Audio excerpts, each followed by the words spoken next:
Hi everyone, I'm here with my analysis of the games that's going to happen on Saturday. First game I've got going on here is Green Bay versus Atlanta.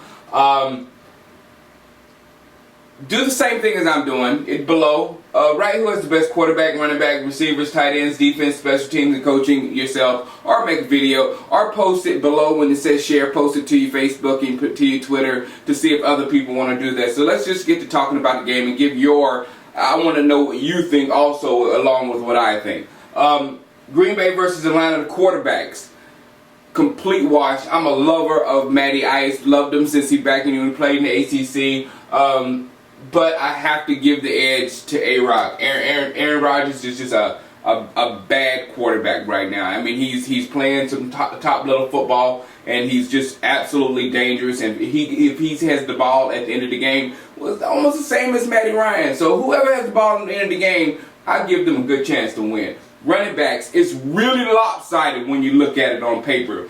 But somehow with James Starks, John Kuhn, Brandon Jackson, Green Bay has mustered up some type of running game. But you have to go with Atlanta with that one because they have a big, powerful running game, big, powerful fullback, big, powerful running back, big, powerful backup. They got a good running game going on. Wide receivers, almost a wash, the same as the quarterbacks.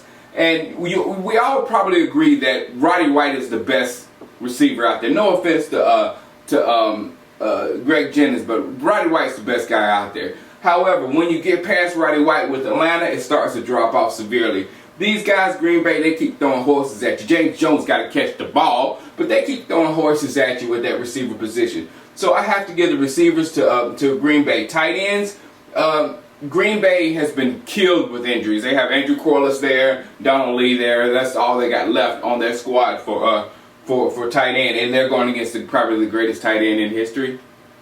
Needless to say, Atlanta gets that one. Defense, again, no disrespect to Atlanta's defense. Atlanta's defense is bad with Babineau in the middle and John Abram, and in the back, the corners of Grimes and Duncan Robinson. Them boys are bad. They are really, really bad.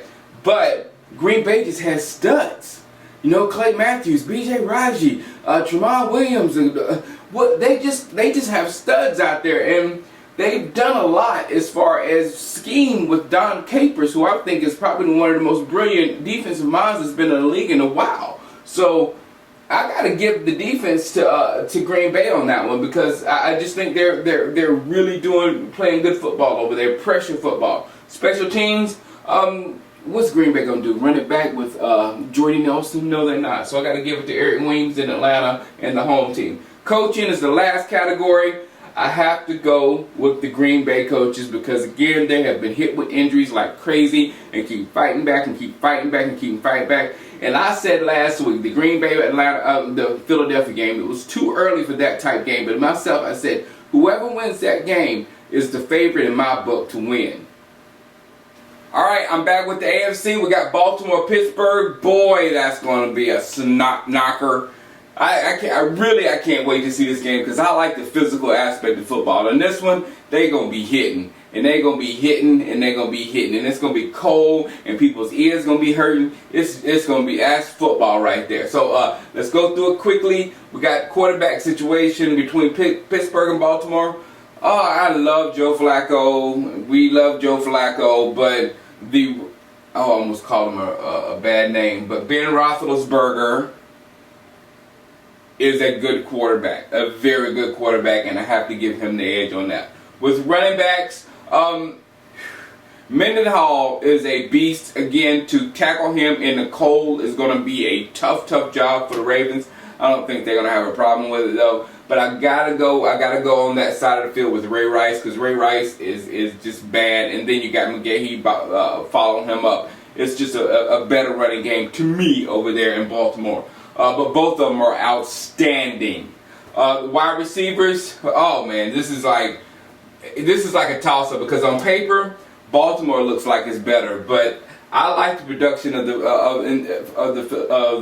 Pittsburgh receivers. They got one guy that gets it done. They got a guy that will blow the top off your defense. So they've got a lot of things going over there. And same with tight end. I think Pittsburgh has a little edge there coming into this game on tight end.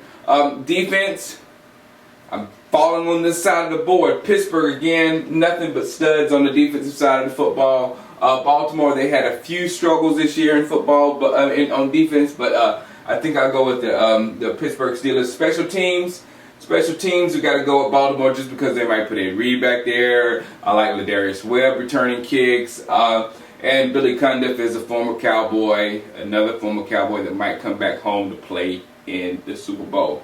And coaching, I love Mike Tomlin. That's what I was hoping. I got to bring it back to the Cowboys. That's what I was hoping, that somebody would come in and do what Mike Tomlin did with Pittsburgh when everybody thought this person going to get the job.